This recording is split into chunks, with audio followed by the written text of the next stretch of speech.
दोस्तों 25 सितंबर 2022 को पूरी दुनिया में मनाया जा रहा है विश्व फेफड़ा दिवस। हम जानते हैं भगवान ने हमें शरीर में बहुत से अंग प्रदान किए हैं, जिसमें बहुत ही महत्वपूर्ण है एक जोड़ी फेफड़े। फेफड़े यानी जो हमें जीवन देते हैं। हमारे जीवन की शुरुआत होती है पहली सांस से, अंत होता है अंतिम सांस से। और हम सांस कहाँ से लेते हैं? इसी फेफड़े के द्वारा लेते हैं। और इसी फेफड़े के सांस लेने के कारण ही हमारी पूरी जिंदगी चलती है। हमें जिंदा रहने के लिए रोज 350 से लेकर 500 लीटर तक की ऑक्सीजन की जरूरत होती है। और ये ऑक्सीजन हमें कहाँ से मिलती है? सांस लेने के द्वारा, जो कि फेफड़े के द्वारा ली जाती है, इसी वातावरण से ली जाती है। और ये सांस हमें कहाँ से मिलती है? हमारे पेड़ पौधों के द्वारा मिलती है। तो अगर हमारा फेफड़ा स्वस्थ रहेगा तो हम मजबूत भी रहेंगे और बीमारियों से दूर भी रहेंगे। दोस्तों, पूरी दुनिया में वायु प्रदूषण से 70 लाख लोगों की मृत्यु हो जाती है।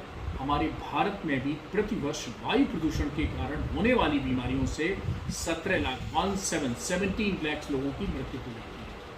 अगर हम बात करें फेफड़े की प्रमुख बीमारियों की, तो टीबी, निमोनिया जैसी घातक बीमारियां, संक्रामक बीमारियां जिनके बारे में आपने सुना होगा।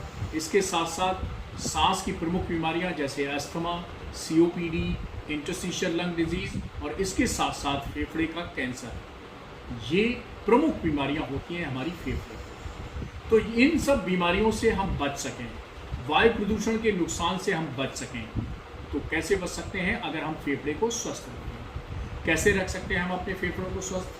फेफड़े को स्वस्थ रखने के लिए हमें वायु प्रदूषण से बचना होगा। और उसके लिए हर व्यक्ति को ये सोचना होगा कि मेरे कारण तो वायु प्रदूषण नहीं हो रहा है। अगर कोई ठेकेदार और इंजीनियर मिलकर बिल्डिंग बना रहे हैं तो उन्हें देखना पड़ेगा कि वो नेशनल बिल्डिंग कोड का नियमों का पालन कर रहे हैं कि नहीं कर रहे हैं, जिसके कारण वातावरण में वायु प्रदूषण ना हो। इस देश में 12 करोड़ लोग ऐसे हैं जो धूम्रपान करते हैं। 30% उनके धूम्रपान का जो धुआं है उनके फेफड़ों में जाता है। बाकी 70% अड़ोसी पड़ोसी, यार दोस्त, घर परिवार के सदस्य और इस वातावरण को प्रदूषित करता है। तो आप धूम्रपान करने से खुद के फेफड़े भी नुकसान कर रहे हैं, पड़ोस दोस्तों के भी फेफड़े और घर परिवार वालों के सदस्यों के फेफड़े खराब कर रहे हैं और इस वातावरण को भी प्रदूषित कर रहे हैं। तो कृपया धूम्रपान ना करें। ऐसे व्यवसाय जिनसे धूल, धुआं और गर्दा निकलता है वो सब वायु प्रदूषण को बढ़ावा देते हैं।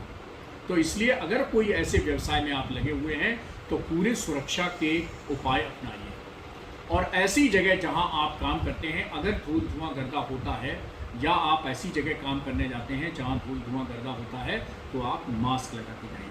जी हाँ दोस्तों, कोरोना ने हमें मास्क लगाना सिखाया है। और मास्क सिर्फ कोरोना से ही नहीं बचाता है, वायु प्रदूषण से भी बचाता है और टीबी, निमोनिया जैसी घातक बीमारियों के प्रसार से भी बचाता है।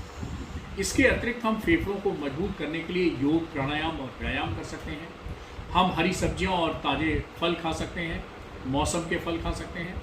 और इसके अतिरिक्त हम जो अपने आसपास है वो पौधारोपण कर सकते हैं, वृक्षारोपण कर सकते हैं। दोस्तों, मेरा आपसे व्यक्तिगत अनुरोध है कि चाहे आपके बच्चे का जन्मदिन हो, चाहे आपकी शादी की सालगिरह हो, कृपया केक इसका बाद में काटिएगा, लेकिन पौधारोपण पहले करिएगा। हर शुभ काम में एक नियम बना लीजिए कि हम पौधारोपण करेंगे। और हाँ, एक अभियान हमने और चला रखा है कई सालों से, वो ये है कि कोई भी फंक्शन हम करें, हम बुके ना दें, बल्कि हम छोटा सा प्लांट सैपलिंग करें। इस अभियान को अपना लीजिए। छोटे छोटे कार्य हैं, अपने लेवल से करिए।